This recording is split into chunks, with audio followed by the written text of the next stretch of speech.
They asked me to come here. They asked me to stand here. They asked me to do this. Yes, they asked me to do it. They asked me to play it. They asked me to sing it. They asked me to say it. You would have done so too. Yes. Don't believe you wouldn't, for you would. Yes. They asked me to do it. 2 whole weeks. I haven't touched it. And now they asked me to do it. Yes. Oh yes. Don't think you'd be standing there on the other end of that thing.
All right, we're in, folks, here at the Safari Inn. It is Halloween night.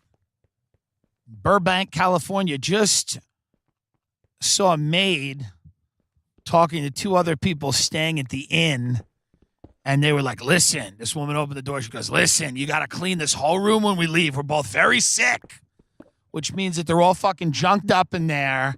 They're vomiting all over the room. And then this poor maid is going to have to walk in and deal with this shit when these people drag their carcasses out of this place. And you know that's going to be late checkout. You know they're not rolling their asses down at 11 a.m. or noon. Somebody's going to be banging on the door at 12:45. Probably the cops. We released a video today where I played Epstein's Temple. It's got about 110,000 views on Twitter in about 5 hours, which is really nothing. And I fault the majority of you for not retweeting it because what the fuck are you doing? Set up an account and retweet it. The shit that we make is great. It's very funny and it's hard to make. And then you see what gets 9 million views and it's like, you know, a gang fight in a McDonald's, which is good. I do enjoy those. But, you know, I'm not asking for 10 million views. I'm saying smash the retweet button on the fucking Epstein Temple video. I spent money on that costume. Ben followed me around L.A. I dressed like the fucking Temple from Pedophile Island. Okay? Everybody told us we couldn't film. Even Flappers Comedy Club, which, by the way, if you're ever in Burbank and you're in need of water to survive, I would never walk into Flappers Comedy Club for any reason, but certainly not during the, what is it called? Flappy Hour? Yeah, not during Flappy Hour, which is the open mic they have there. What is it, daily, Ben? I think so, yeah. Yeah, every day they have an open mic for divorced dads and assorted psychopaths in Los Angeles County that make their way into Flappers for Flappy Hour. Okay? And then they instructed us that we weren't allowed to film there. Ben's filming me. I paid fucking $10 for a Red Bull. I don't even drink Red Bull. A friend of mine was with me. And $3 for a fucking water. 3 and change. So, of course, you leave the 5. So, $15 to perform for 7 people at Flappy Hour, and then this woman walks out and says to Ben, oh, you can't film. I don't even own my own set after $15 and having to sit in a room with the stench of delusional psychopaths. Comedy for these people is like, it's not even a hobby. Put it that way. It's not even a hobby they put any work into. It's something that was like court ordered for a lot of the people at the Flappy Hour. They said, hey, instead of shoving your wife, how about you go and get some of that energy out at the open mic? Yeah, instead of pushing your wife in a stairwell, how about you go and tell a few jokes? Work out your anger that way. Fucking psychopath in that place. I remember I performed there one time. And I ordered, what did I order? Do you remember what I ordered? The hummus. Yeah, I ordered like hummus. Yeah. And the waitress goes, I didn't know where and I ordered it like an hour before I got up on stage, which they couldn't figure out how to put the hummus in the fucking, I imagine many of the employees were on the phone with their illegitimate children and couldn't get the hummus in the bowl.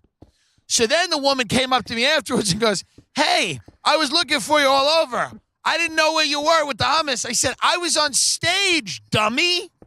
I was on the stage for an hour, earning my $160. God, that place makes my skin crawl. I'll probably have to delete this when I'm there next month. I won't delete. I will not delete this. I don't care. I will burn that bridge. Fuck it. I hate Burbank. It's a big mall. I'm just waiting for these people to stumble out of their room and just start projectile vomiting. The way she looked at the maid, she's like, we're really sick.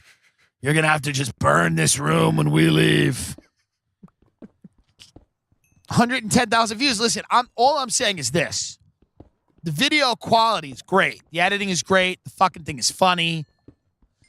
Celebrities are such pussies. Other comics are such pussies.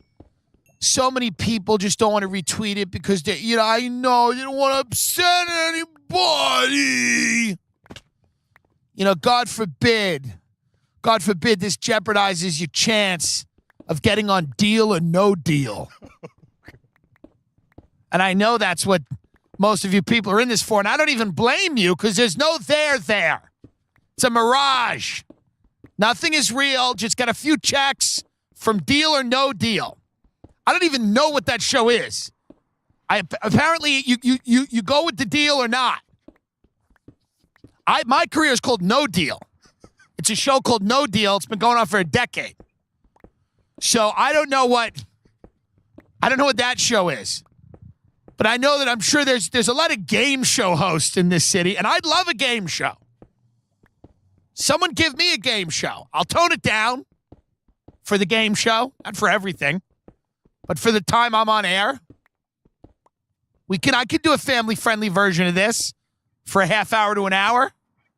Think about a game that I could get involved in. Is this okay with the cars? Is it not? No, it's fine. It's fine? We're recording outside on the deck of the Safari Inn. Yeah. But is it okay? Yeah, it's fine. There's some traffic, but it'll be good. Okay, it's not a big deal. Folks, it's called background noise. They don't, why don't you appreciate a little bit of ambient noise in the background? Like the sound of a soft summer rain. Instead, except these are cars that are fleeing the fires. You can hear their wheels screeching as the terrain around them burns. And they're in the car with their family.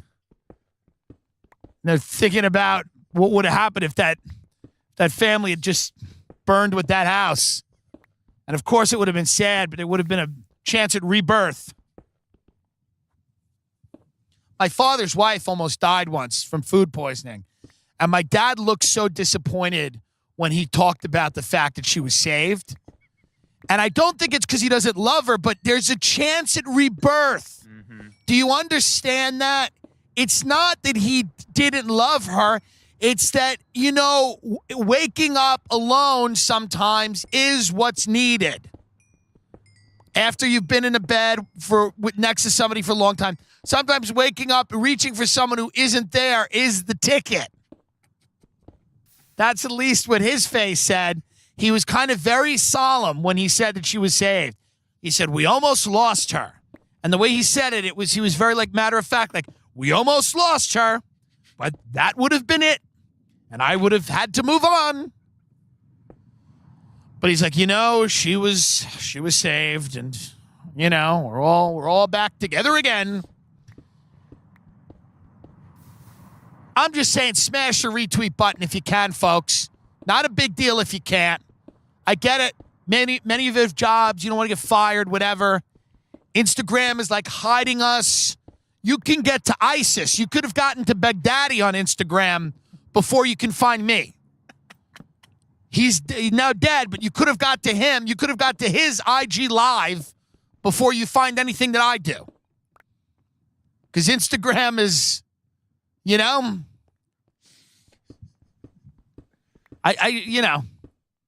we just had dinner in Burbank, and then I said to the waitress, I go, is there a bathroom? She goes, yeah, just take the key and go around back. What the fuck are you talking about?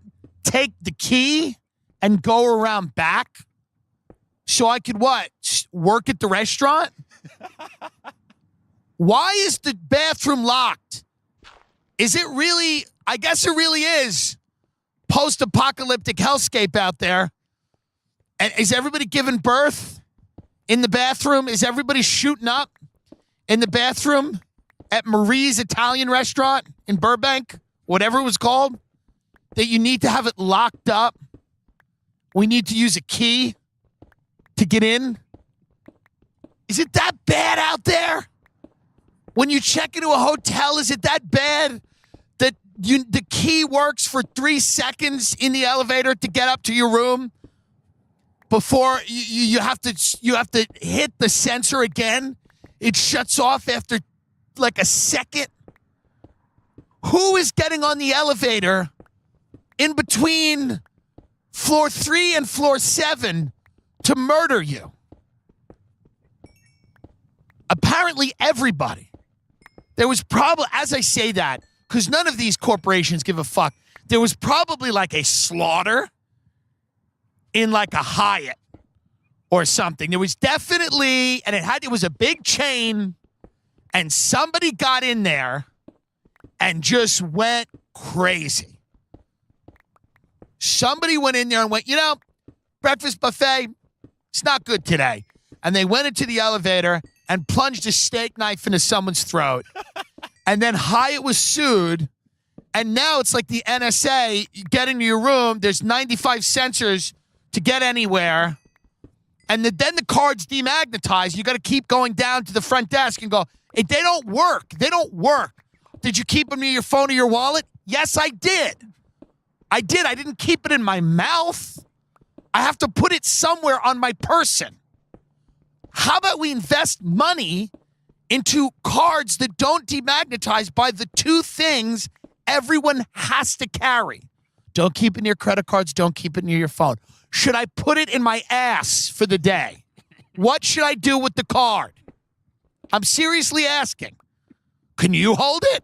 And I'll pick it up at the front desk before I go up. How about you don't even give it to me if it's going to demagnetize?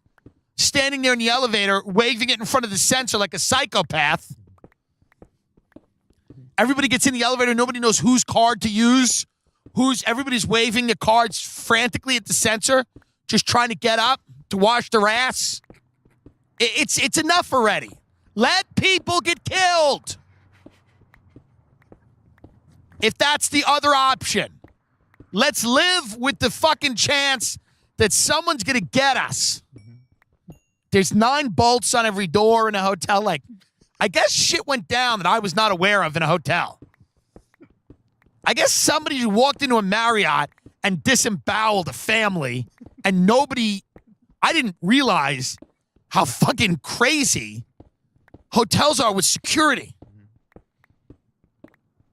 I stayed in Clearwater, Florida. They gave me a bracelet, which was cool because it's a resort. They go, here's a little bracelet.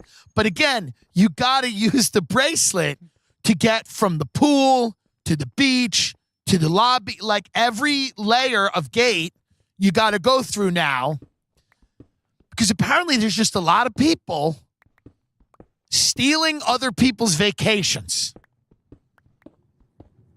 That's what you have to believe. There's people stealing vacations. They're showing up to the pool, and they're sitting there, and they're stealing the vacation that someone else should be having. I get it. I get that you need security, but there's got to be a happy medium between, like, no security and feeling like we're, like, in the underground city under Washington, D.C. There's got to be... a Holiday Inn Express shouldn't feel like the Illuminati bunker under the Denver airport, is my point. 2 people just walked by. I really had enough. We started filming at this hotel. This hotel, by the way, thinks it's the shit because Apollo 13 filmed here and Desperate Housewives and a True Romance. So... it's got a cool sign. It looks like a 1950s, 1960s, real LA. It's got the outdoor pool. And it's a real cool motel, the way it looks. And the rooms are fine. But the attitude here is that, it's this legendary, iconic place, which is fine. To a degree, it might be. I don't know. I don't think it is. But the attitude here, I did tweet iconic the other day, the Safari Inn, as a joke, because it's like, it's iconic. They call it iconic. What the fuck's iconic about it? That it was in Coach Carter? The fuck are you talking about? It's an inn. Make the bed. Stop. Everybody's acting like, that we're all, it's like Hollywood royalty walking around here. It's an inn. We're all here because we're fucked. What are you talking about? There's termites in my apartment. That's why I'm here. It's the woman I rented an apartment from let termites eat the house. That's why I'm here. Not because I want to see the room where True Romance was filmed. So what they do is families come here and they stay, and then they take them in a van every day to Harry Potter World or whatever god-awful nightmare that Universal Studios has cooked up for the American family, to take their minds off of God only knows whatever's ailing them. It's a nice little family vacation. You come here, stay at the Safari Inn, and there's someone in a van drives you to Harry Potter World. I don't know what that consists of. I imagine it's rides. I imagine it's. Were you a big Harry Potter fan? No.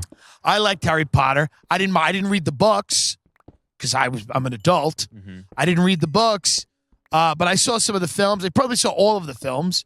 They're fine, But my friend's wife went to Harry Potter World with her friend. This is something adults do now, without any shame.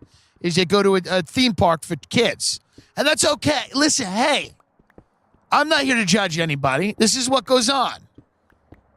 This is a van pulling up right now. There's a Jurassic World van pulling in right now. They yelled at us for filming. I wonder if we're allowed to I think we're allowed to podcast wherever the fuck we want. Yeah, I think so. Bitch, I'll start screaming at these motherfuckers.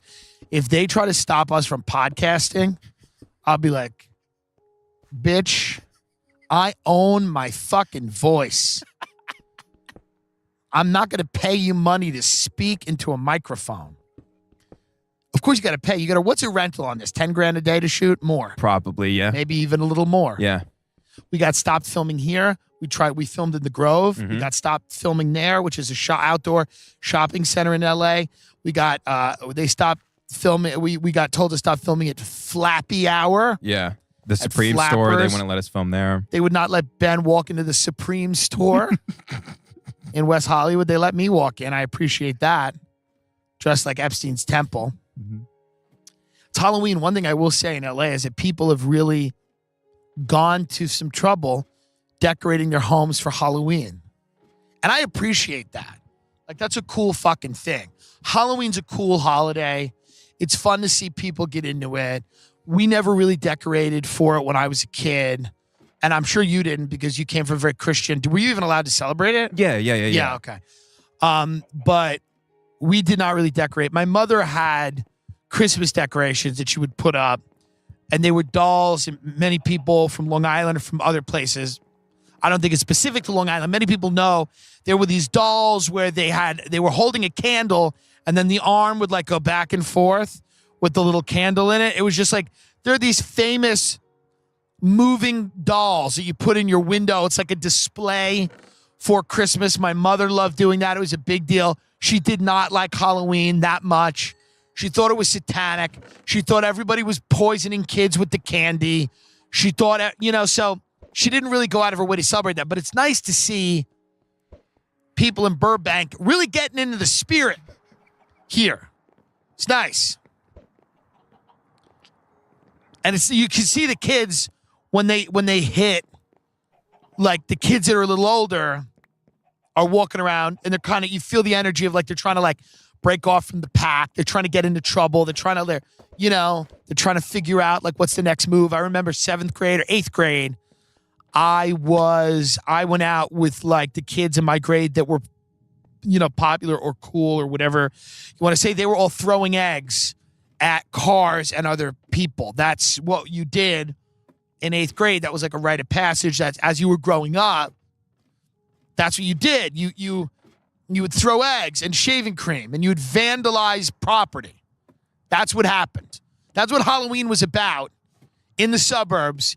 If you were a winner, you would go out and you would get into a group of people and you would vandalize people's homes and their cars. And you would throw eggs at kids, and hopefully those kids weren't bigger than you and would come and beat the shit out of you. And every now and then you'd hear some story about, I don't know, some kid who swallowed an egg and died. Or, there's always a story. Well, you didn't hear about, Jeannie's son went out and he threw an egg and someone turned around and shot him in the head. There's always those stories. You could get an eggshell in your eye. And listen, I'm sure kids got fucked up. There were fights, shit happened. We always went around with just a huge mob of kids. And 8th grade, I went out for like the first time with those kids, and it was fun. Like, we had fun. And then I think I had to have dinner with my dad after at like 9:30 or 10. It was like a late dinner at the steakhouse, in the town I grew up, Jimmy Hayes, and we sat there, and I was covered in shaving cream, but I'd rubbed it all in. I was wearing all black because I was an Antifa. And I'm kidding. But I was dressed like I was an Antifa. Fat Antifa. Chubby Antifa. 8th grade. I wasn't fat, but I was chubby. Me and Ray were going to do a sketch called Fat Antifa or Antifa, however you pronounce it, where we were two guys dressed in black, supposed to go to a protest, but instead we go to Arby's. And we're just dressed in black. And we just don't ever make it to the... It's just like a funny idea. You just never make it to the rally. We never make it to the whatever it was. The rally, the fight. We just never get there. We just keep going to different restaurants, like stopping off to just get different fast food items on the way to the rally, and we just never get there. And at the end, like a Tommy Lahren type girl comes and just like hits us with the butt of a gun or something. Like, we get close enough to the actual rally, and then she just comes in and just fucking. But I was dressed in all black, and I had rubbed the shaving cream in, but I just smelled like shaving cream. So my dad's like, "What is wrong? What do you smell like?" We were at the table with him and the owner of this restaurant. I was like, "Oh, I just wore some cologne," and the owner of this restaurant's like, "Yeah, because you're trying to fuck those girls, aren't you?" And I was like, "Well, you know me. Fucking them hoes." I didn't say that. I was like, well, I just smiled. My dad was like, that's what he's doing, just wearing cologne, trying to fuck members of the opposite sex, which was not the case. We were just trying to have some fun and throw some eggs and vandalize people's property that they'd worked hard for, kind of. It's Long Island. As I look back now, I go, you know what? Listen. An egg on your Buick LeSabre isn't the worst thing that ever happened to you. You're fine. And then the big thing was gang initiation. Everybody was like, Halloween is a big night for gang initiation. And it might be. It probably is. I don't know. But I remember the worry was, the fear was. Because everybody loves, like, fear. Everyone loves to be afraid of what's coming. I do. We all do.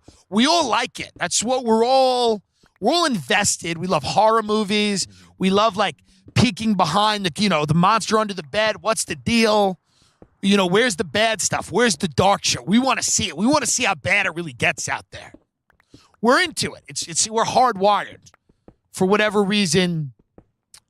And everyone talked, it was gang initiation. Halloween night.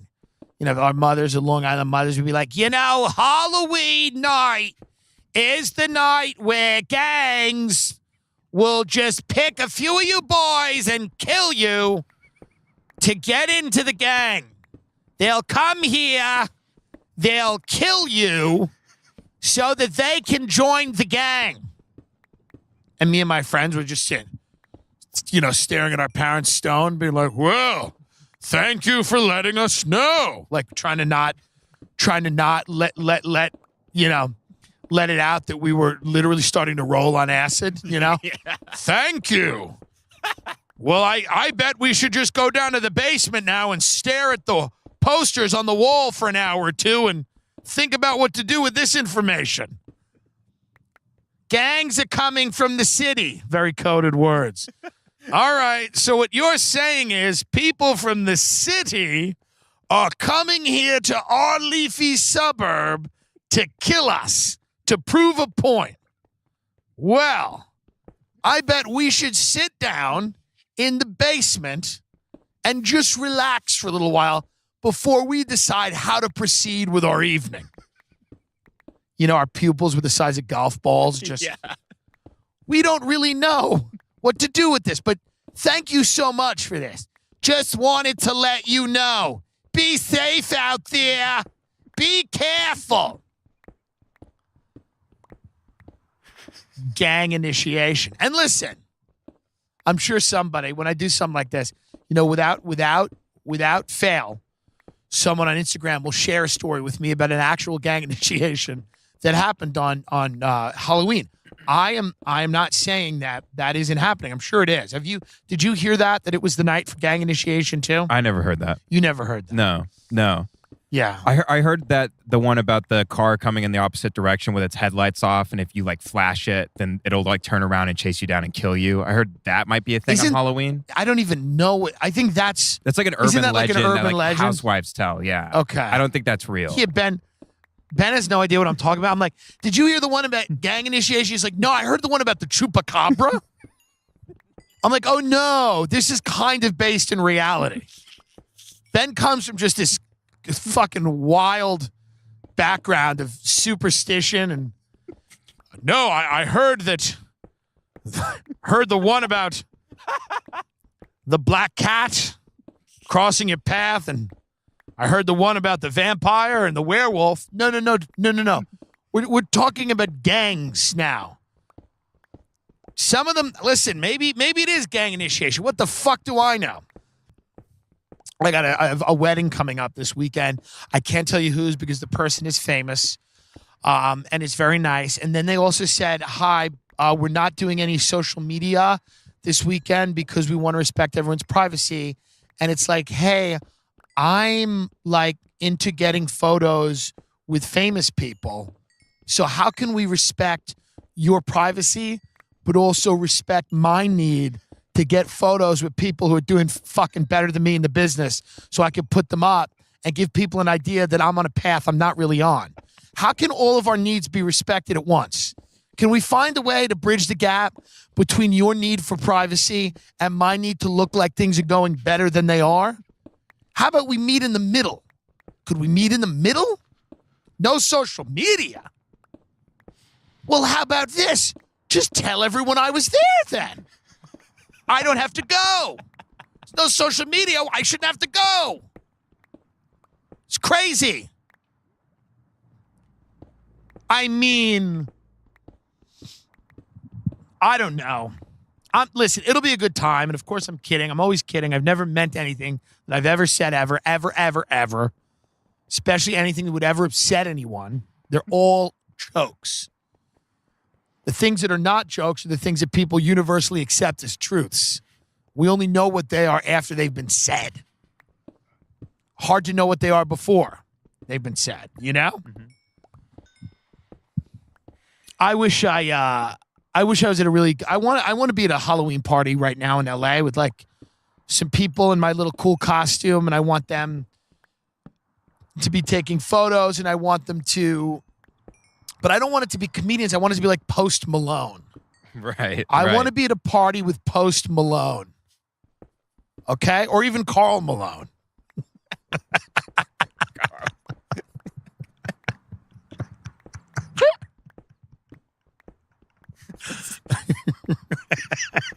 What if is that such a unreasonable request? I want to be at a party with Billie Eilish. I want to have a photo with Billie Eilish.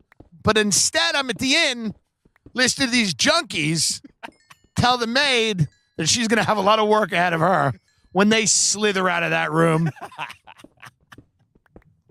You can always tell when people are on drugs and are pretending to be sick. It's one of the funniest things ever. I mean, it's not funny in the sense that they're destroying their bodies and minds and souls. But what is funny about it is it's so obvious to everyone else that they're not really sick and that they're just either withdrawing from drugs or they've taken too many drugs or they don't have enough drugs. Whatever the case is, we're very sick. Both of us. We both caught it from each other. Did you, huh? But yeah, I don't really, I don't know. I think the gang initiation thing was probably a myth. There was a lot of myth making. Like, we did the Patreon episode where I talked about, false memories and all that stuff, and the idea that, like, a lot of them might have been actually hinting at real abuse. I'm not saying that people don't falsely accuse people. I'm not saying that recovered memory, I don't know anything. I'm not a doctor. I'm not saying that that isn't a type of science where it could produce some results that, are not necessarily true and accurate and verifiable. I don't know. But there was a lot of myth making going on when I grew up. And the myths usually had to deal with people coming to kill you. And here's the thing. Some of them were. Like, some of them were. Now that we've known about, the human trafficking and stuff, kids were getting kidnapped. Kids were getting snatched. But not nearly as often as it would seem. And on Long Island, you had to see some of us that were getting warned. Like, some of us, we weren't getting snatched if we wanted to. Nobody was pulling up in a van and grabbing us. But, like, every day, your mother would be like, just understand that there's people out there that are going to kidnap you and fuck you good. It's like, all right. The thing is, if we were innocent kids, listen, they weren't wrong to warn us, but what was hilarious is that we were cocaine addicts and stealing from them. That was funny.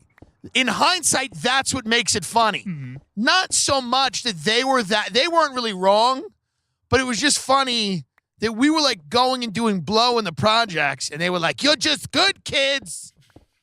There's bad people in the world. I'm like, we know, we're them. We got a good idea. They were all of our friends. All the people selling coke to 14-year-olds, those bad people, yeah, we know them. They're pretty funny. They're actually a good hang. But I'm sure that there's not. I'm sure that there is not. The thing with the wedding, there's a lunch and then the ceremony and then the dinner. I don't need to be there for the lunch and then the dinner. No one's doing that. No one's doing it. We go for one meal. It's not 9 meals. Otherwise, you go there for the whole weekend. I can't go there for the whole weekend. You go for the ceremony. You do the meal. I don't even go to my best friend's wedding. My friend Joe got married in New York. I had a weekend. I worked for years to start headlining at clubs, and if they let you get a shot to headline, it could be the only shot you get that year or that 18-month period. You want to get in the rotation of these clubs. So a lot of people that I really love and care about, I could not go to their weddings because I work Friday, Saturday nights. This is what I fucking do. I mean, and I worked for free for many years to get to the point where I could get paid to work on a Friday or a Saturday night. So it's not that I don't value people committing to each other or the ceremony, but what I can't do is give up. And now I can do it easier than I could then. Now I can move things around more than I could have then. Back then, I was just getting on the map. This was like my first chance at a lot of these clubs headlining. And, people would get married. I would have to go, I can't. I really have to work. I mean, that's a fact, It's literally a fact. I enjoy weddings. I've had fun. I've had good times at weddings. I'm trying to think of my favorite wedding that I've been to. Maybe my friend Joe and Allison, who you met, mortgage people. Mm-hmm. They had a lot of fun. It was a very Long Island wedding. The Long Island wedding is always a huge waste of money. A Long Island wedding is an $80,000 where you take a handful of money and light it on fire in front of a room full of people. It's a 12-hour event where you save for like 2 years and you live in a basement and you because your wife wants to feel like a princess for 9 hours before she goes back and does medical billing for 9 years and gets fat. She wants to feel like a princess for just a day before she goes back and starts drinking fucking French vanilla coffee mate out of the fucking bottle with her other friends and smoking Marlboro menthol lights outside of the medical billing office in Coram. But before she commits herself to a lifetime of that, she wants to shove her ribeye-sized steak feet into a few nice shoes, put on a nice but cheap-looking but expensive wedding gown, because Long Island loves spending a lot of money on something that looks like you found it, and then strutting her stuff. She's been on keto for 9 months. She's lost 6 pounds because she doesn't know what keto is. And you and all your dirtbag friends get to go do cocaine one more time, and I mean one more time that week, at a strip club the night before, the week before the big day. And then your father gives you a fun talk, before the wedding. He says some, profound grunt. He's like, you're like, thank you. That's, thank you for that guidance. And then you go to a place like Jericho Terrace, or you go to a place like Leonard's of Great Neck, where they shot a scene from The Sopranos. You go to a garish, disgusting Long Island catering hall that has some stupid name like Chateaubriand. And you go to this place, and it has a fountain, and it looks like a place where they have like Little League trophy night, which they do. And it looks like a place where subprime mortgage brokers learn how to rob you. We did. And it looks like a place where they have sales conferences, big-titted, blonde-haired bitches and Goomba, greasy-haired pigs eat chicken franchise and figure out a way to snatch your pension from you with PowerPoint presentations. Because that's what these places do during the day. And then on the weekends, they all light themselves up so that Nicole and Tommy can finally tie the knot. A match made in heaven. I met Nicole at Lily Flanagan's when she lost her shoe. She was vomiting. When I asked if she had too much to drink, she said, no, it's because I'm actually pregnant. But she was enjoying herself, having a few drinks. I fell in love immediately. The next day, I took her to get an abortion and a bacon, egg, and cheese. And we discussed how sometimes movies aren't good.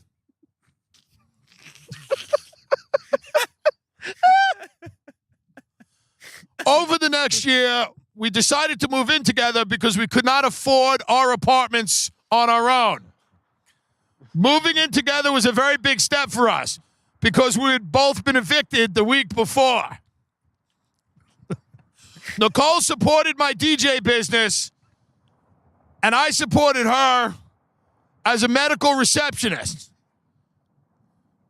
She would make people radiology appointments, and I would show up in the parking lot, and we would get high during lunch break. We adopted a pit bull, which we cared for as best as we could. We had to give it to my father because it was hard to afford all of the food, and it also bit one of the children on our block in the face. We should have trained it better, but this is life. As my father always said, it's always something, Then I finally got a job punching tickets on the Long Island Railroad. I gave them my name 4 years ago, and then finally they allowed me to take my place, my rightful place, among the legends that work in the most important job in New York, taking people from Long Island into the city so that they can do their jobs and watch Rangers games. Nicole also did very well. Sadly, the 2 kids that she were watching for a year got hit by a car. So Nicole decided she was going back to bartending. Our parents were so proud when we finally got married. I proposed at Lily Flanagan's. And then our parents told us that they would pay for our ceremony at Chateaubriand. Nicole, I love you. I've always loved you. What happened with your friend doesn't matter. You know that she's a skank whore. And I know that you've always loved me. I can't wait to have many children with you, show them how to play baseball and get drunk and beat each other up. I mean, that's the Long Island, you know. And then she's like, thank you, Tommy. I love you, Tommy. My name is Nicole. I feel very special today because my friend Donatella is here with me. I know that you've had many struggles over the past 4 years. You were gone for a period of time, in and out of rehab and jail. I love you, Donatella. Thank you for being... Where is Donatella? She's in the bathroom? All right. When she gets out, I tell her I love her. Tommy, you're so beautiful inside and out. You're not only a person that I know, but you're someone that I really, truly understand. The first time we saw a movie together, Harry Potter, I remember how we said it was overrated and we didn't really understand it. And then you explained to me that we had actually seen the third Harry Potter and we should have saw the first 2 Harry Potters first.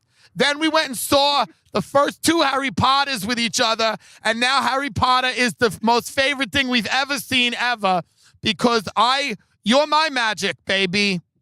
We don't have Dumbledore, but we got each other.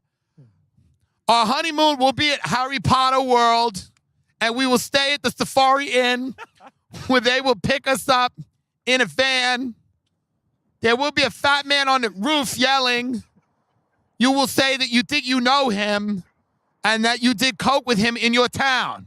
And he's a comedian. We will then ask him for free tickets to his show at the Comedy Store. So I just want to say, Tommy, I absolutely love you. I want to thank my mother. My mother, you're everything to me.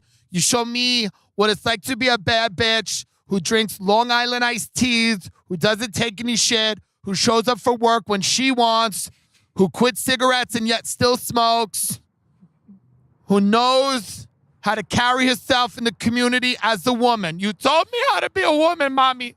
I'm going to cry. I just love everybody so much. Thank you for sharing a special day. You know, so I love weddings. I love them. Long Island weddings are the best weddings because they're 2 people, 2 criminals, 2 demons, 2 monsters, 2 things that crawled out of a swamp of coffee creamer and bacon, egg, and cheese with ketchup and buffalo calamari and beer farts and Long Island iced teas and excuses, and the dog ate my homework and I failed out of Oneonta. 2 absolute pieces of the puzzle that unite and start the process of living a horrible life and ruining this world just a little bit. Just a little bit in the ways that they can. Being a little ruder, a little dirtier. They make the world a little less understanding. Oh, enough.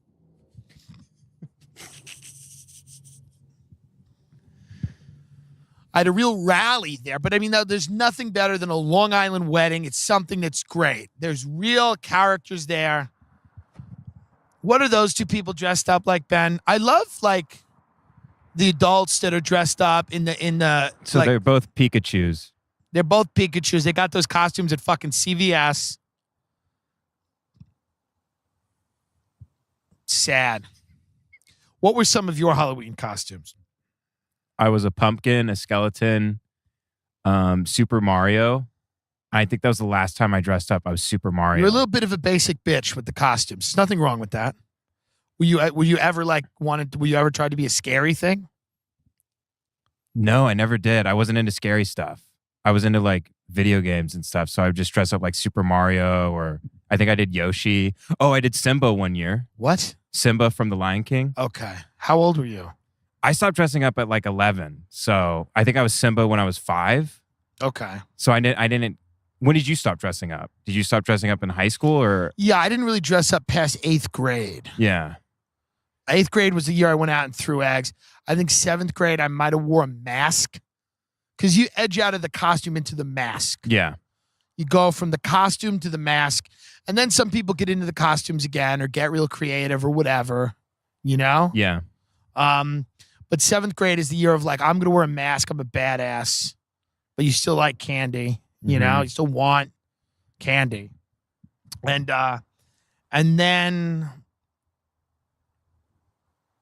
then 8th grade is kind of the year.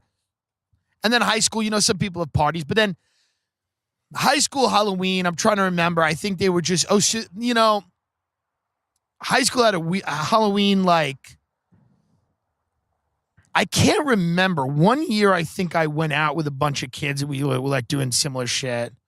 Me and my friends in 11th grade my friend had a house in Rockville Center and we used to throw fruit off which is very dangerous, to throw like fruit at cars. There was like police involved. It was very bad. It was crazy. Like we threw whole fruit at cars because we thought it was funny. And we were in 11th grade. We're like adults.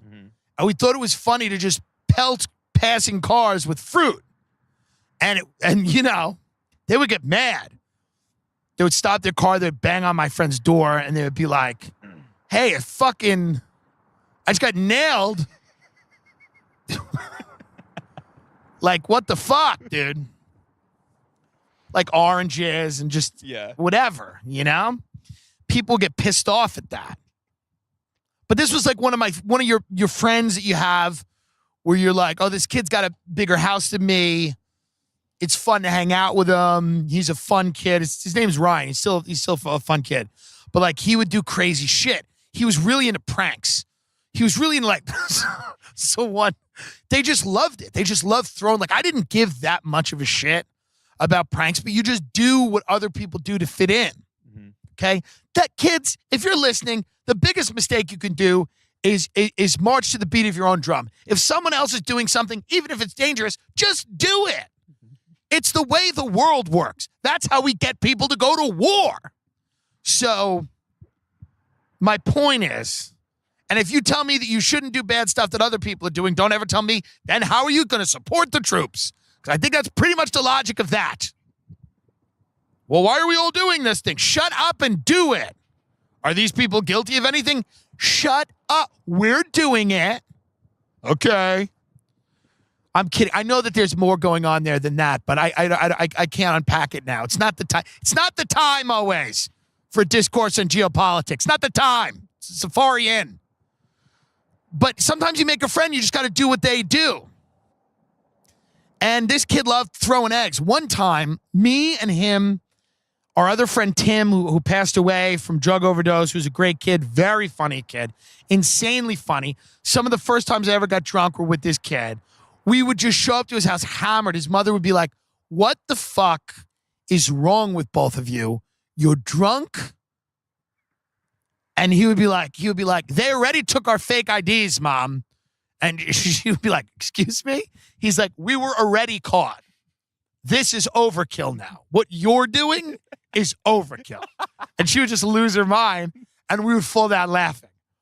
He'd be like, they took our IDs at Jillian's, Mom, which was like Jillian's was like, I'm trying to think of it's like Dave and Buster's, Long Island. He's like, they took our IDs at Jillian's because we had IDs from Boston College. And they said, then the guy said he went to Boston College. What dorm did you stay in? And Tim said the Kennedy dorm like an idiot. I'm like, maybe there is a Kennedy dorm. And Tim's like, well, they just knew that we were fucking. His name is Tim too. And we also had a lot of fun. My friend Jerry Ann would pick us up a lot and drive us places. And she would be like, I don't know if we should do this. And Tim would just look at her and go, will you shut up? Like she just drove 45 minutes to pick us up. She's like, I don't know. I think I have to be home early. He'd go, hey, shut up. That's the funniest thing ever. The funniest thing ever is to look at someone who's genuinely like trying to have a moment with you and go, hey, shut up. It was great. He did all that. We laughed. I mean, he made me laugh so much. And one day we just bought like 3 dozen eggs. There was a Bally's in his town, a Copeg, and the Bally's had a huge window. And the window was from floor to ceiling, and you saw all these people like on the ellipticals or on treadmills or whatever, lifting weights. And we said, wouldn't it be funny if we just started pelting the window of this Bally's with eggs? And we did it, and no one cared. Like no one really, we like did it a bunch. People were like barely noticing. And then we just ran away. We was just dumb things to do. We're in 11th grade. Didn't have a lot to do. You know? We threw things at people. And then we got into drinking, and then we were like, oh, this is more fun. And there was like a divide in our group because one of the kids was like clearly not ready to start drinking and doing other stuff, and he just still wanted to throw fruit at things. We're like, dude, we can't do that forever. Like, we have to sneak into bars, get drunk. We have to throw up. We have to make out with chicks like that. I remember one day we snuck into this bar, and it snuck in meaning that we had fake IDs. We were not, we wouldn't sneak in. We were let in. There were these bars by Hofstra College in Long Island, and they're all underage, and a lot of high school people would go there. Literally, it's children. It's like we open the door, and it's just like toddlers hammered, like dancing around, and they get shut down like all the time, and they just pay a lot of money for a fine, and they reopen as like another names. They reopen, and there was one called Bogarts. Bogarts was this bar, club, it was a club. We would go in and do shots, and I remember I was like dancing with this girl who had like short hair. She was like probably like some like older, dykier chick, but she was kind of hot. And my friend's older brother just whispered in my ear as I was dancing with her. He's like, "You're the fucking man." And I was just like, yeah, I felt so cool. Yeah.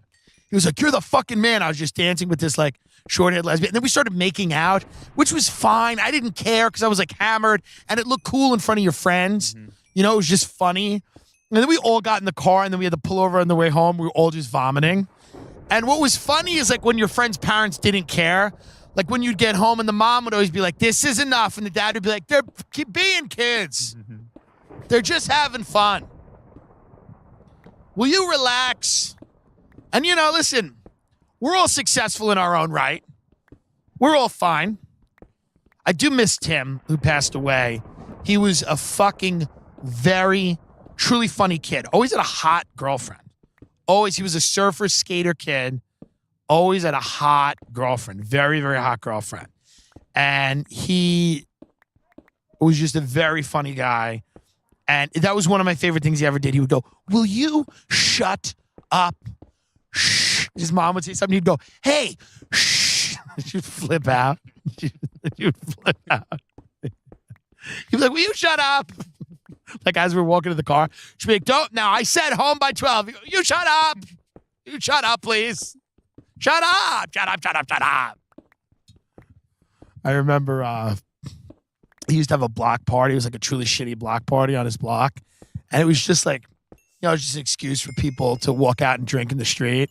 And like, he would always just like, his parents weren't even big drinkers, but he would make them feel like they were huge drinkers. He'd like walk out to them like his mom and dad. He'd be like, "Bet you're going to have a few more, huh? That's what you're all about, aren't you? You're going to call out of work tomorrow? You're just going to, what? How many beers you had? 18? God, we won't see you for 3 months." His parents were like, "What are you talking about?" They were like good parents. Like, "What are you saying?" He's like, "I'm just saying, just take a few more and then just get in the car, go for a spin. Don't worry. It's just the law." He's great. It was so funny, dude. There are those people that you're blessed with in your life for not that long who are so fucking genuinely funny. None of whom are comedians that I've met. But maybe that'll change one day, but it certainly hasn't. Certainly hasn't. Come down the Flappy Hour. Are you high? I walk in and I go, "Listen," she calls my name for the mic. I go, "I can't go now." She goes, "Why?" I said, I'm dressing up like Jeffrey Epstein's temple and I'm going to perform as that. And she's like, "What?" I'm like, "Will you just call someone else to the stage and give me a minute to put on this box?" I'm checking where the video's at, where the video's at right now. I hope Post Malone retweeted it. 123, Ben. It's not that bad. Nice. I've been using Ridge Wallet and I love it. I love it because I've learned how to go to bed at night and now I'm fucked. I hate red eyes. Red eyes drive me insane. I don't like them. They make me paranoid. I don't like being on a plane where everyone's asleep but me. I don't like it. So then I sometimes leave early in the morning, but then sometimes you leave so early in the fucking morning that it's absurd. I still may book the 6 a.m. flight. I don't know. I gotta go. I gotta get a dress shirt for this fucking wedding. and I got to get khaki pants or like nice pants, a dress shirt for the wedding. I actually don't have to do, I thought about it. I'm like, I don't really have to do laundry before I get back on Sunday. I'm just going to buy an outfit and wear it Saturday. That's right. Yeah. I can just do it on Sunday. Perfect. I don't have to go crazy. I just have to go to this wedding where I'm going to give somebody who makes millions and millions and millions of dollars a $400 gift certificate to a restaurant and a bottle of wine that I'm splitting with another person. It's a group gift, okay? But that's the way it is. You gotta act appropriately. This ain't a Long Island wedding. This is upstate Westchester. These people know how to act. This is going to be nice. I'm expecting some good food. Some very nice food. That's the situation. You got a wedding coming up. Have you guys done any planning for it, or it's kind of... Yeah, we have the venue and everything, but we're working on everything else right now. Right, yeah. You gonna have a DJ? You gonna have a band? I'm not sure yet. You want me to get Post Malone? He's good, man. He's talented. I like him. What are you saying? I like him like I don't like him. I like him too. He's good. You want me to get Billy? Yeah. Can you get Billy to come to my wedding? I'm a bad guy. Do-do, do-do, do-do-do.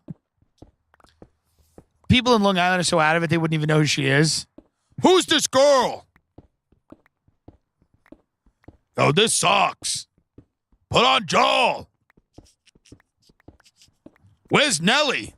They're like 13 years behind popular culture. Yeah. I like Nelly. Where's Kanye West? We love Kanye. They love Kanye now. He's talking about Trump and Jesus. Nice. It's a real interesting thing. Watching people commit their lives to each other is an amazing thing. I have friends with children. That's an amazing thing. I encourage people to do that, to have children, to get married. I think that's the way to do it. I think those experiences matter. And I think that we kind of devalue those experiences. We tell everybody to follow their passion or their dream, knowing full well that most people don't have a dream. They have dreams at night, but they don't really have a passion. And a few people that have the passion don't really have the work ethic or the ability to do anything with it. So we've had this massive switch in society where we're now just telling everybody that they shouldn't have a stable career. They should have an exciting one, and they should just be excited because that's what Gary Vaynerchuk said. Gary V told me to be excited every day. And, and listen, I get it. Listen, I get that it sucks being in a dead-end job. I get that you want to push yourself and you want to do something that you love. Good. You should do that. But the lack of honesty in society about what that takes, I don't feel like it's ever been higher or it's at a fever pitch now. The dishonesty and the lying to children about what it takes to follow a dream or a passion. We're completely denying reality, and we're telling children to follow your heart, follow your dreams. And that's why we have a generation of people that are completely unprepared when the door is shut in their face continually and repeatedly, and they can't handle rejection.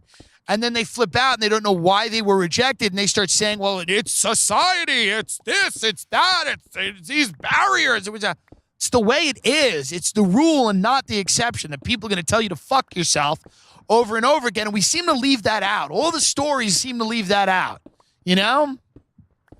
Every fucking Rudy-esque movie, and it's about somebody, that dumb movie Whiplash, where Miles Teller's gets in a car accident and he's just beating the drum. That's is that what you want to be? I'll just tell you, there's never been a time that I feel like there's more of a disconnect between the reality of what that process is, doing something on your own, and the idea of what that process is, and how, glorified that process is by people that tend to make money off their commodifying your hopes and dreams. And they're making money telling you to follow your hopes and dreams, and they don't have a goddamn clue what your hopes and dreams are. Your hopes and dreams might be an ethno-state. They might be another Epstein Island. Who knows? But these people are just here to tell you to just go and do it. Just do it and get it done. Fuck it up. It's your time to crush it. Maybe it is. Maybe it ain't. It's a mixed bag. That's a Tim Dillon motivational course. You can follow your dreams, but baby, it's a mixed bag. And I'm telling you that as somebody who things are working out. It's a mixed bag. You got to make a few sacrifices. You got to, it's not always going to be what you think it's going to be. And you don't, you have to kind of put a few things on the back burner to do what you want to do. And nobody tells you that. Everybody tells you how fun it's going to be. It's just, go and get the glory, bro. It's going to be great. And, it's not necessarily great. There's a lot of people I know that got stable jobs that are very happy with stable jobs and insurance, and they're able to have things on the side, and they don't need to earn money doing the thing they love. They can just simply do the thing they love. That's it. That we don't talk about that anymore in society. It's all or nothing in this society. It's all or nothing. We don't like any moderation. So it's like go all the way or fuck you. It's like that's not always the case. There's a lot of people that have hobbies that are a great part of their life that they don't need to earn money doing. Most people doing comedy, it's a hobby for them. They don't know that it's a hobby because they're insane, but it's a hobby. They earn no money doing it. Here comes the fire. Here comes the fire trucks that nobody lets pass. No, it's an ambulance. I was driving today and, oh God, here we go. They go so slow, these fucking people. Rush! You're supposed to be saving somebody's life. But did somebody get an eggshell in their eye? But, I was driving today up through Beverly Hills, and then, the fire trucks were coming behind us. These people don't even want to let the fire guy. They don't want to even let the fire truck through, because they're late. They're late for a table read from Mom. Oh, God. They want to hear. They need to be at their table read for the new show Mom about his zany mommy. She's the zany mommy. How about a show called Nazi Mom, where Mom is red-pilled? Wouldn't that be a great show? Mom is red-pilled, and the family now has to deal with it. And the dad is like, what's going on? Everybody thinks it's always men that are red-pilled. What if Mom is red-pilled, and everybody's trying to pull her back, and she's drifting further and further? Does that not excite anyone? That excites the fuck out of me. That excites the fuck out.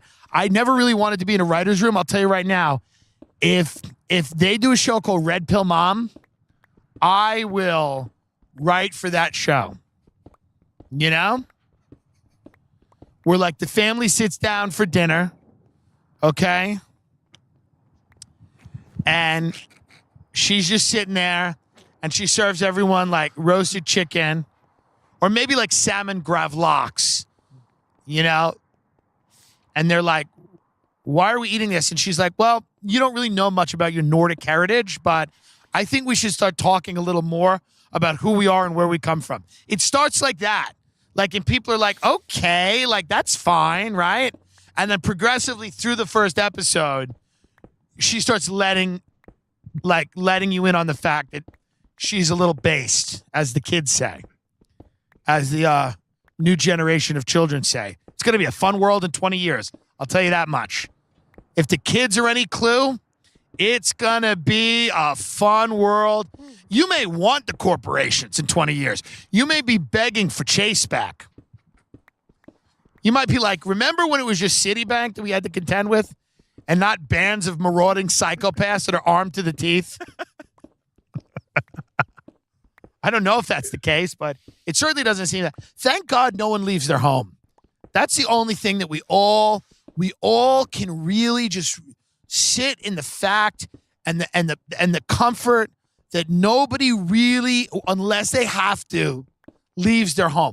We've created such a life for ourselves online that we would never be able to produce in actual life. Online, everyone's a hero and everyone's this and that. And in real life, everyone's just online at Dunkin' Donuts and disgusting. But online, everybody's making positive changes. Their lives, it's one motivational poster online. It's like an eagle with the wings spread. Everyone's like, soar. I'm soaring. I'm destroying people. I'm clapping back at the president. I'm shitting on the president. I'm giving celebrities a piece of my mind.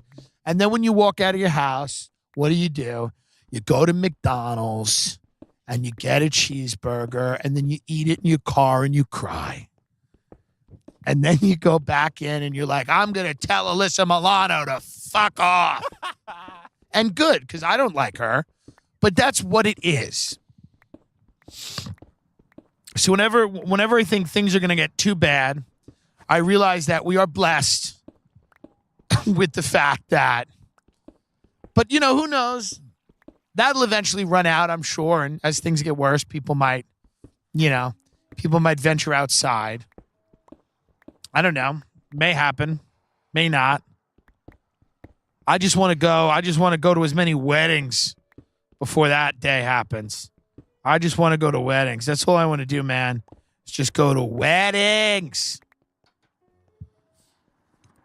Somebody was OJ. Oh, OJ Simpson did a Halloween thing. I love him. Can we forgive him? Can we let him back in? Like, can he come back now? He paid his due. He killed his wife and a waiter. But look at all the good things he's done. Like, I'm sick of this cancel culture not taking into account the full person. And that's what I think OJ is I view him as the first casualty of cancel culture. Really. We canceled him. We didn't take stock that he was like a great athlete, a lot of good films, a fun guy, And he's canceled. People got mad at Michael Che for making a joke on SNL. This is the black portion of the show where I just go over black issues. I'm kidding. But as I transitioned, I realized that sounded crazy. But I just don't have I don't really have a lot more to say on OJ. I will. I say some stuff I have a whole bit about how OJ's the only motivational speaker that anyone should listen to. OJ and Trump. They both exemplify America. But Che said something about Bruce Jenner. He said there was a fella named Bruce Jenner. And people said that's dead naming a trans woman because Caitlyn is now Caitlyn. And my whole thing is, well, he said was. There was a fellow named. He didn't say Caitlyn was Bruce. He said there was, like past tense, which there was. Bruce Jenner existed. He got married. He had children. He won Olympic gold medals. I mean, to say that Bruce Jenner was never Bruce Jenner, you could say that he didn't feel like Bruce Jenner. Okay. You can't say he wasn't ever the thing. But I think people are, and then some people are like, oh, it was just a cheap shot, which it might have been. SNL's trash. Che's really funny, but SNL's garbage. It's just not good. And I've defended SNL. I defended it to open micers shitting on it. And I feel bad that I've defended, because the people who often shit on SNL are often unemployable vagrants who live on floors and borrow drugs. So they are like shitting on a thing that they couldn't, if somebody gave them a job there, they couldn't do it because they would have to shower and leave their apartment and arrive by like 9. Like that would never happen. It could never happen. They couldn't even do it. But they blame all of it. But SNL does. Here's where those human, like human garbage people are right, is that the show is not good. It's not funny. It has funny moments. It's an hour and a half. It doesn't have as many funny moments as it should. But like everything else, it's past its prime. This guy wrote a thing about Peter Luger's, and is it still good? It's old. It's over. It's got nothing to prove anymore. The heyday it's already in the history books. Nothing matters. Peter Luger's is well past its prime. It's well past any type of, the market isn't checking Peter Luger. It's going to be full no matter what you say about it. SNL's just going to be the show on 11:30 Saturdays on NBC, really no matter what happens until they decide that it's not going to be.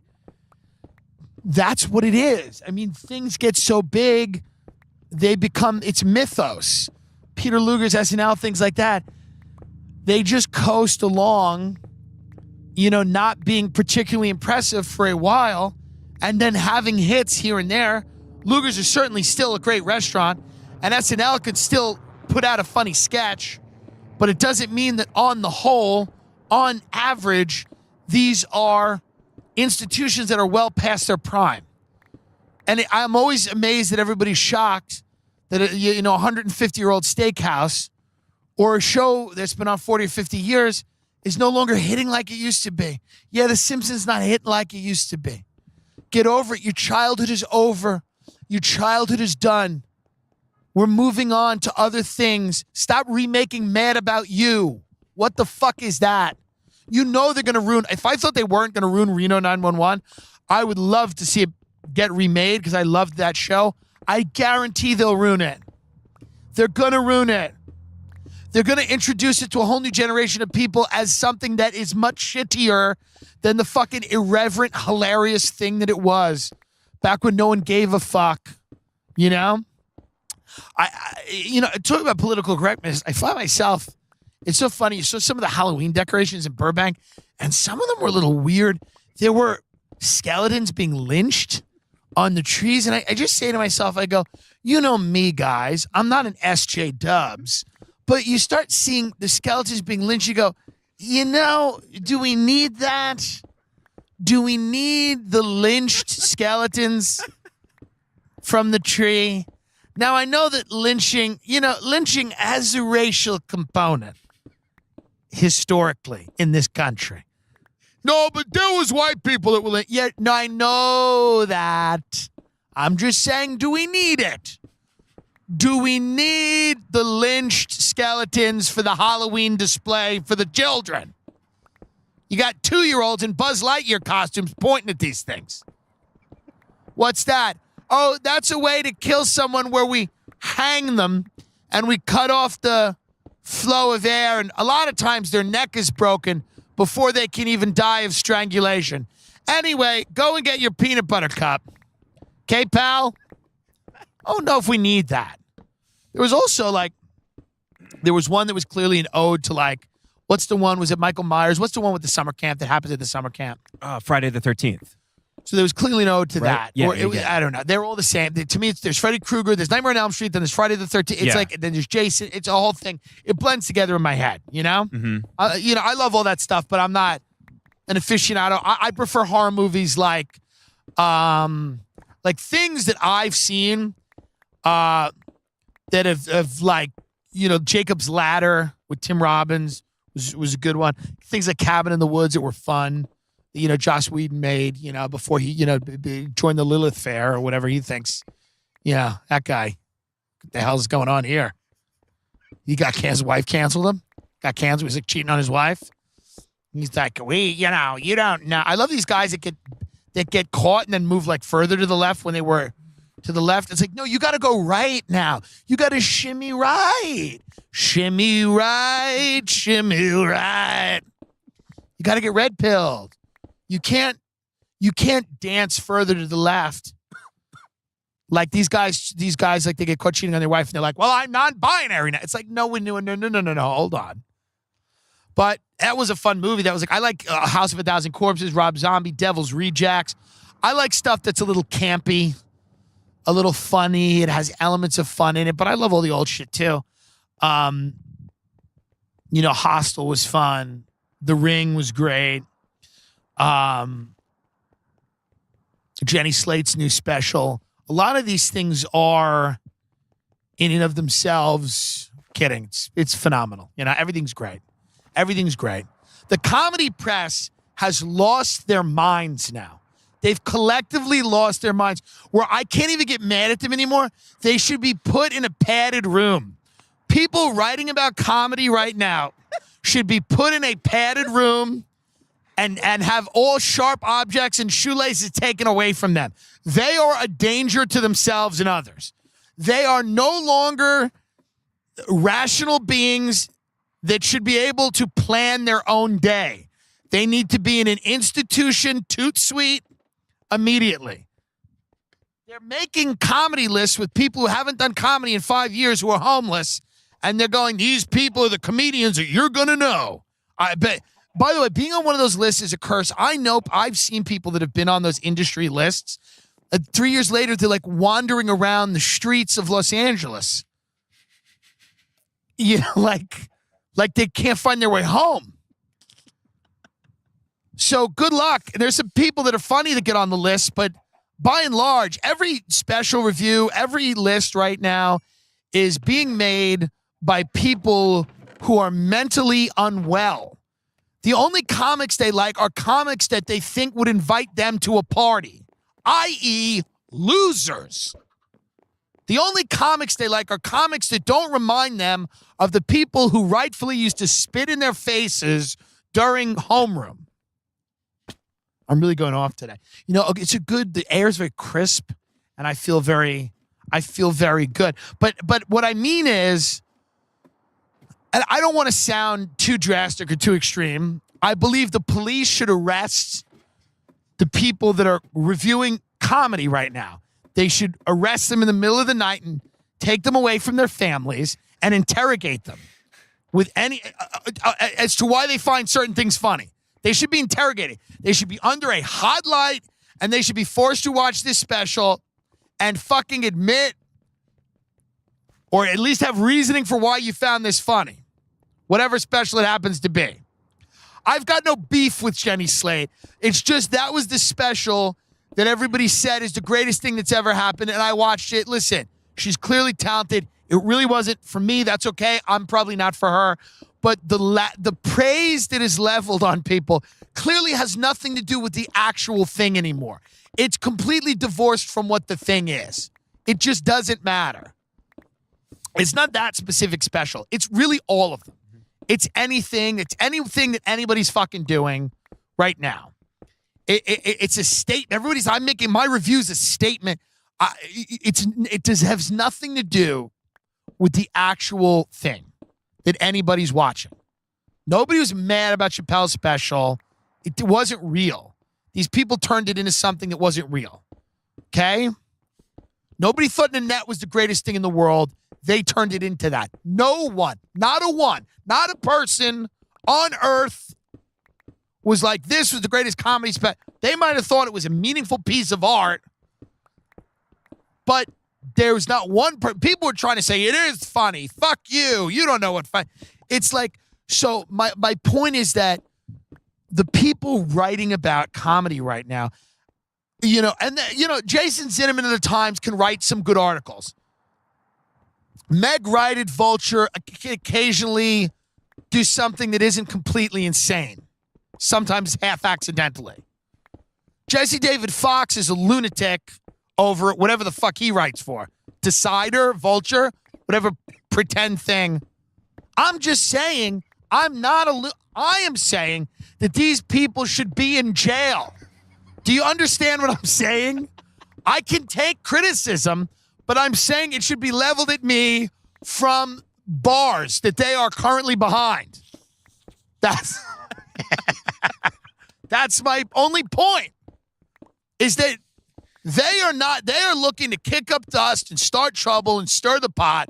They are not having real reactions to people's comedy or art. And they haven't been for a while.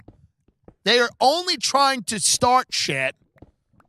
And the only comedy they like is comedy done by people that they feel crawl on their floor every night in a ball of anxiety, like these fuckers do, apparently. And that's the type of comedy that they like. You know, I have anxiety too, folks. And a lot of my friends do too. I think Gomez has anxiety, but Well, the reality is they like one type of comedy. They think one type of I mean, they write off Skankfest as like this fucking it had the best comedians of the last century there, dummy. I mean, with the exception of certainly some people, Louis, Bill Burr, Bobby Kelly, Bonnie McFarlane, Yamanika Saunders, Rich Voss, fucking Ron Bennington, a legendary broadcaster, Dan Soder, Mark Norman, Michael Che, you know? Like, Michelle Wolf 3 years ago they had. Like, these are great like, you're writing it off as like this alt-right thing. It's nothing to do with that. It has nothing to do with that. Were you there? Were any of them there? No, they did no research, no homework done, nothing. They have no firsthand sources or experience. They source their articles from other garbage that other people tweet and write. But these people don't contact anyone. I've been contacted once or twice by the New York Times guy, and he might do some due diligence on some articles, and I do appreciate that. But these people that write about comedy should contact me every week, and I should write their reviews for them. I should ghostwrite every review. That's what I'm saying.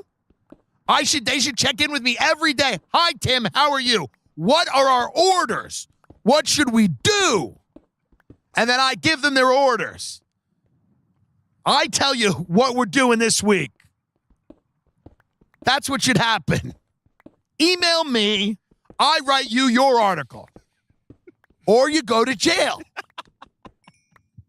I don't feel like I'm being unreasonable. Everybody's on Twitter trying to get some goddamn attention. These people, you know, some people tell me they like the videos and then they don't retweet them. I mean, I'm going to start asking people that say I like the videos. I'm going to start looking at them straight in the face, dead in the face, and go, can I ask you, why don't you retweet them? Are you a coward? Is it moral cowardice? What is it? Is it that you don't feel like I do enough for you? What are we at right now?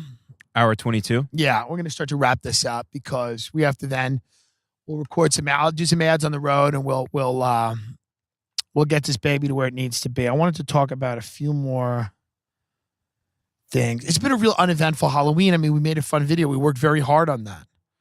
We drove, you know, in LA, people don't realize you can only shoot because the sun trenches everything out. It's very hard to shoot. You got to shoot early morning or like, you know, sunset time between 5 and 6. And to get anywhere in the city is an hour and a half, an hour, long traffic, parking's a bitch. I mean, it is, you know. Now, I love doing it, and we have a lot of fun doing it, but it is a process. It's not nearly as easy to make things. You know, when we're in Ben's garage, it's a little different. But when we're going out and actually doing something like this where we got to go to several different locations, it's actually quite different, you know? Yeah. And it's kind of it's very interesting to do it. And then imagine that people do things like that with a huge budget, and they're out there with so many professionals and so many cameras and assistants and a huge budget, and they don't manage to ever do anything funny even by accident. And you're like, that's so shocking to me that you people are so like divorced from what is actually good, that you have all these resources at your disposal and everything you do is shit over and over and over again. It's like amazing to me. But that's the name of the game. It's what it is, folks. You just got to bury your head in a trough of shit for as long as you can. Hopefully somebody taps you on the shoulder one day and says, hey, it's going to be good. You're going to be okay. Keep making those lists. These are the comedians that you're going to know. Yeah? Is that it? That the way it is? Okay. But if we don't know them in a year, the penalty for writing that article should be death. You should be put to death. Because clearly there are no consequences and the lack of consequences are not good for anyone. You pseudo-intellectuals running around there. I should be writing all of the articles about comedy. That's it. That's my offer. And I'm offering anyone out there, some of them listen, please, I will never take credit. I will let you have the credit. And I will write the article. Here's my first article. Here's my first pitch. Okay? Okay? The first pitch is called 10 Comedians Who Should Be Killed in Their Homes. And we write about 10 comedians who we make a list. We go from people who you wouldn't be upset if they were killed in their homes to people who should be killed in their homes. And that's the list. And we do a small paragraph on each. Pitch it to your editors. You know? I mean, here's another article. Okay? Here's another article. What would you rather do? Watch The Tonight Show or your mother get raped? Think about it. Beginning to end, no commercials. Beginning to end. Okay? And the guest is someone where Jimmy can't really understand them because of their quirky accent. Beginning to end. What did you say? What did you say? Or just a good old-fashioned rape of your mother. These are the thoughts. These are the questions. These are the articles that should be written. These are the talking points. These are the issues of the day.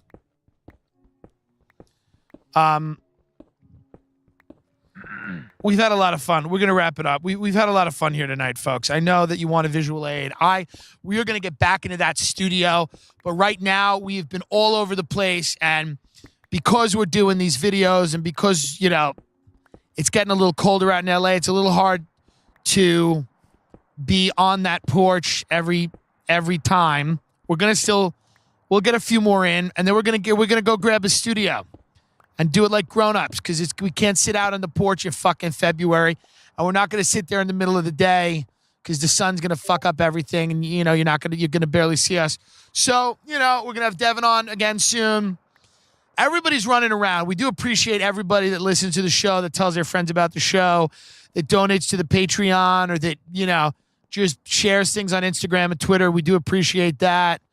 You know, you guys are the ones that determine who gets attention, or what you know, whose content gets looked at. Fuck everybody who's writing about anything. Doesn't matter. You guys are the ones that matter. So if you enjoy what we do, you know, keep trying to share as much of it as you can.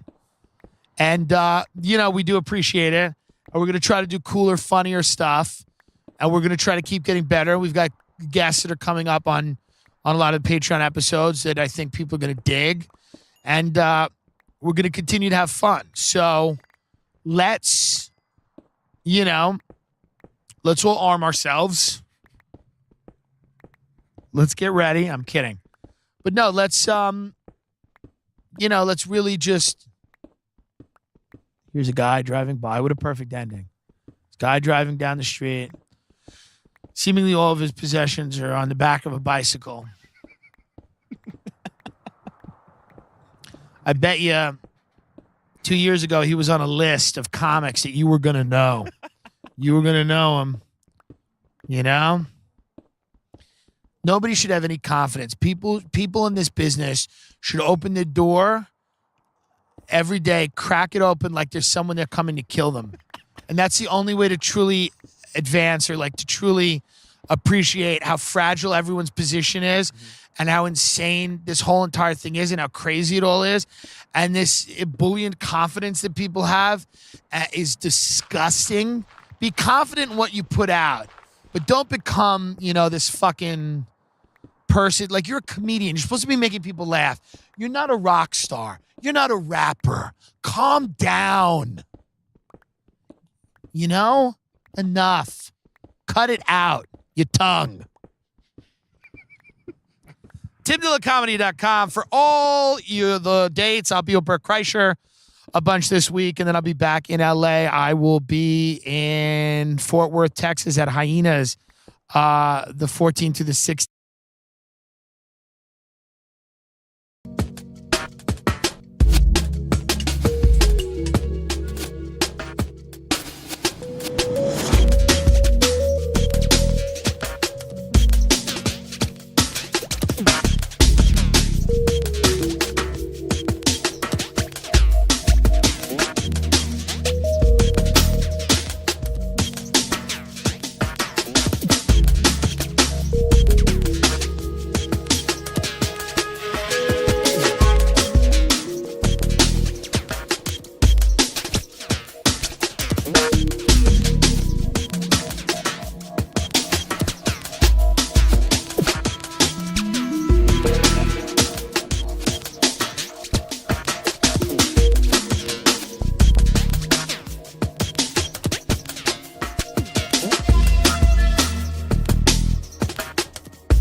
share a common memory.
share a common memory.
travel between Indiana and Kentucky requires a bridge. In the Louisville area, there's the George Rogers Clark Bridge, the Abraham Lincoln Bridge, the Big Four Pedestrian Bridge, and the Lewis and Clark Bridge, otherwise known as the East End Bridge. It also includes a dramatic tunnel. But what if I told you that an ancient cave went under the Ohio River and Native Americans had been using it for centuries? That would be pretty amazing. And yet, that's exactly the story told by famed explorer Daniel Boone. As the story goes, back in the late 1700s, standing on the Indiana side of the Ohio River, Daniel saw an Indian in Kentucky. That was no amazing feat, as most of the river is not very wide. But what was amazing is that he later saw him on the Indiana side, completely dry and with no watercraft, not a single canoe in sight. When questioned, the man told Daniel that there was a secret cave known only to Indians, and it went under the Ohio River. While this would be an incredible historical find, it ties into another legend, one of a secret cave filled with the bodies of Indian chiefs, but also an immense stash of silver, gold, and gemstones. To this day, no one has ever found this legendary subterranean tunnel. It's easy to dismiss it as an old pioneer tale told to entertain people around a campfire. But maybe, just maybe, there's something more to it.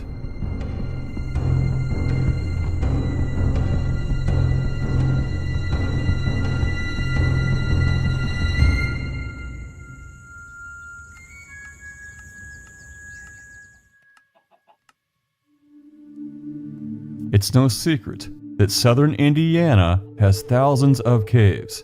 This area was once an ancient ocean, and limestone bedrock is below everything.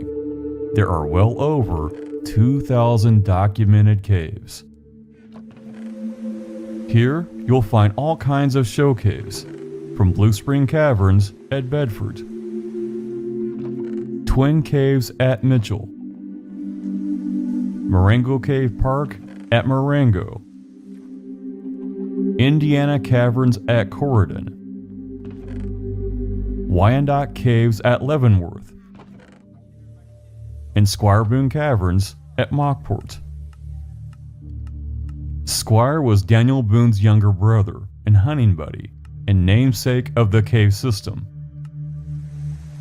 They traveled hundreds of miles into this once untamed landscape and had many adventures.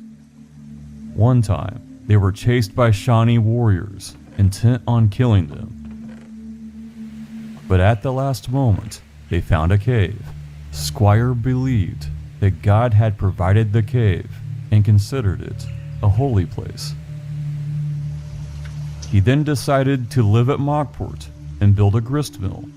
Out of all the many places that he had lived in his life, he lived at Mockport the longest, dying there in 1815, before Indiana was even a state. Per his request, he was even buried in the cave. But did the tunnel that Daniel Boone spoke of exist in this far corner of Harrison County, close to his brother's home, and in an area with hundreds of caves? Looking at a map of Mockport, we see Squire Boone Caverns. We also see a place between Mockport and Lacania that's a straight shot to Kentucky. It's where Daniel could have seen an Indian at a narrow juncture of the Ohio River and not far from his brother's home. As many caves stretch for miles, the short distance to Kentucky would not be a stretch of the imagination. Some sections are so narrow that a kid in Little League could send a baseball to the other side. And in an area where there are hundreds of caves, Daniel Boone's story is entirely plausible. Harrison County is home to the Binkley Cave System, the largest cave system in Indiana. At over 42 miles and counting, the end has still not been found. It has many different levels of different depths, like stories of an apartment complex. It would be amazing to find a cave that goes down like a basement, travels under the river, and back up to another cave, one whose passage has been hidden for hundreds of years. The mere possibility captivates the imagination, and we know a few things. A map of Indiana caves was compiled in 1961 by Indiana caving legend Richard Powell. It shows numerous caves south of Lacania on the Indiana bluffs of the Ohio River: Big Mouth Spring Cave, Little Mouth Cave, Rat Cave, River Bluff Cave, and Wright's Cave. And a road in the country leads there. The road south of Lacania is gravel, rugged, and a great way to lose your suspension. But the quest for adventure is a very strong motivator, and there's nothing like a legend to put gas in the tank. It tends to be all downhill, as the Ohio River has flooded these banks for eons, taking away layers upon layers and eroding solid limestone. This is in fact what created these ancient limestone bluffs and the caves within them. There's a clear view to Kentucky, and it's not very wide. A walk into the woods leads to a surprisingly high bluff of limestone that faces the Ohio River.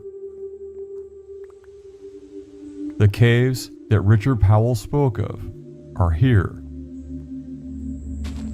While some caves are easy to spot, others are very well hidden. This is not an ordinary tree. It was bent a long time ago, when it was just a sapling. Folklore says the Indians bent saplings as markers for others to follow, and this, if it is one, is right in front of a cave. One of the larger ones. All of these caves have been explored, and a passage to Kentucky has never been found. Though just like the Binkley Cave system, there is still much we've yet to explore. Some dead ends may actually go somewhere, or be disguised on purpose. The question is, are there caves on the opposite side of the river that could possibly connect? The answer is yes.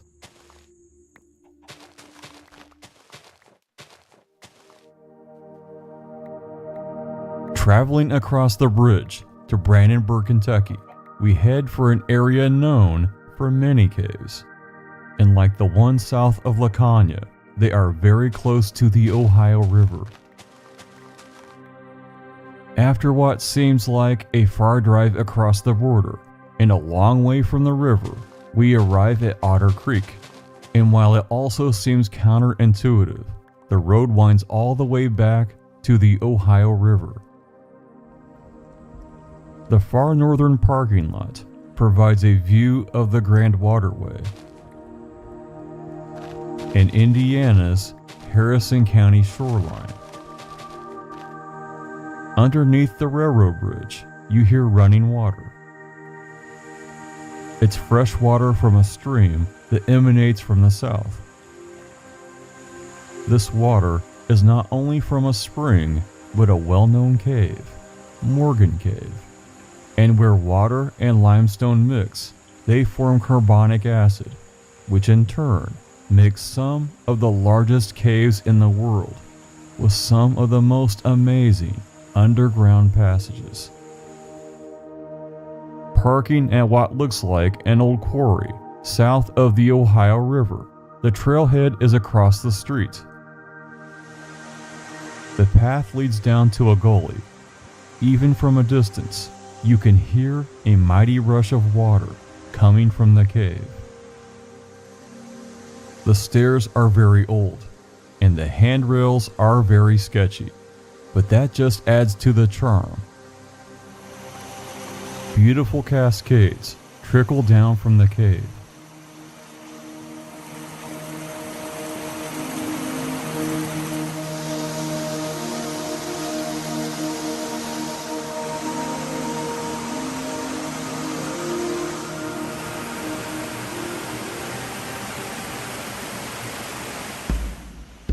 The cave was named after Confederate General John Hunt Morgan.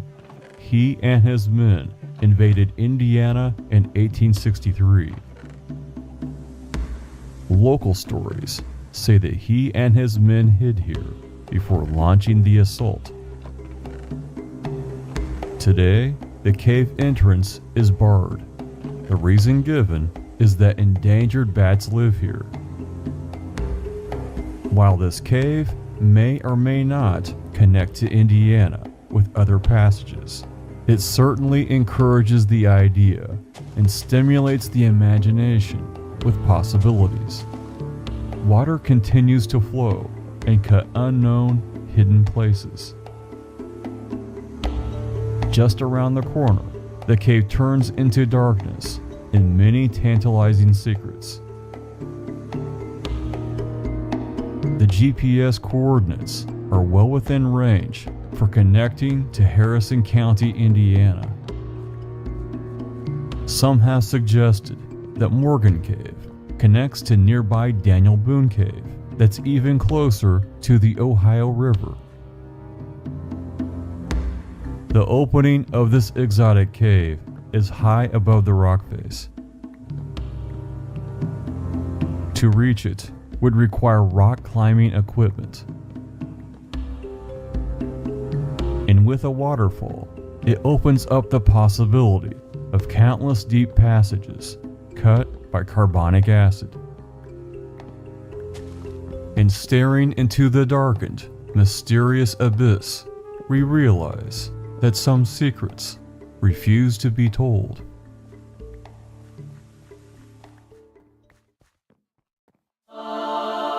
After well over 200 years of Indiana history, people are still finding caves and cave passages.